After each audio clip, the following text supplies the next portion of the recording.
All right, so for my UDL reflections, the first one I want to talk about is week 11.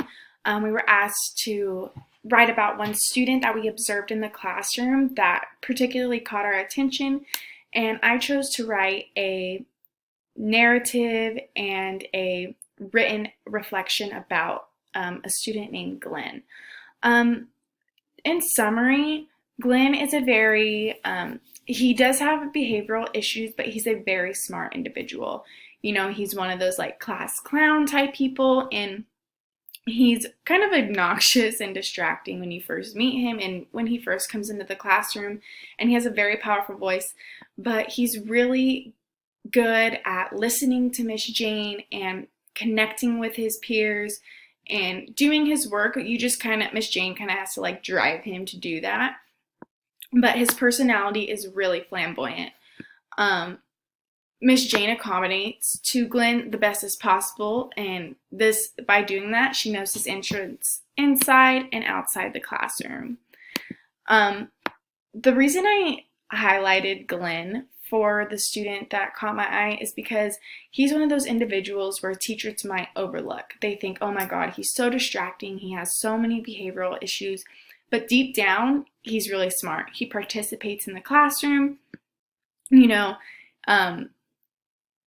he's present, and he's academically successful and capable of doing things because he's constantly participating, raising his hand, putting himself out there to learn, even though his mannerisms and his ways of doing things might be a little bit distracting and, like I said here, a handful most of the time.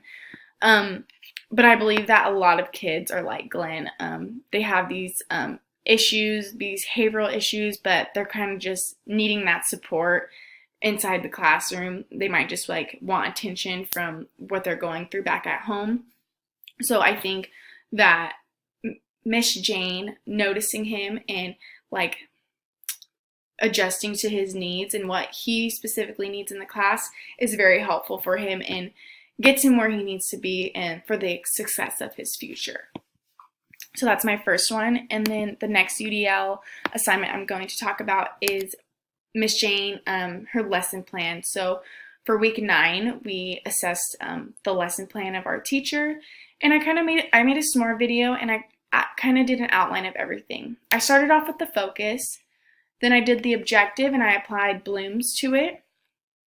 Focused on vocabulary, showed examples of how Miss Jane models throughout the classroom, especially with comparison of ratios for this lesson. Then I showed how she reinforces students and how students can reinforce each other and support each other. And then I kind of made a cycle of the 5E learning in her classroom. I applied each 5E to her lesson and did a little summary about what each of these means for her particular classroom and her content of that day, that lesson. Then I kind of summarized it all up. What were the students learning? Students were able to find multiple patterns using the 5Es and the way Miss Jane broke it down, and helping support each other and helping evaluate each other, helping each other relate back to all the tables, the ratio table, multiplication, division, in order to help them through this lesson, referring back to what she had on the wall, and using their math vocabulary to help them through and get the help they need when they were asking specific questions. And, the focus just is having students find patterns with ratios, and I think Miss Jane lays it all out very good with how I show the pictures. She lays out the target and then an objective and just applies her content really well. So I thought a SMAR was a great way to demonstrate the focus of this lesson in the classroom for week 9.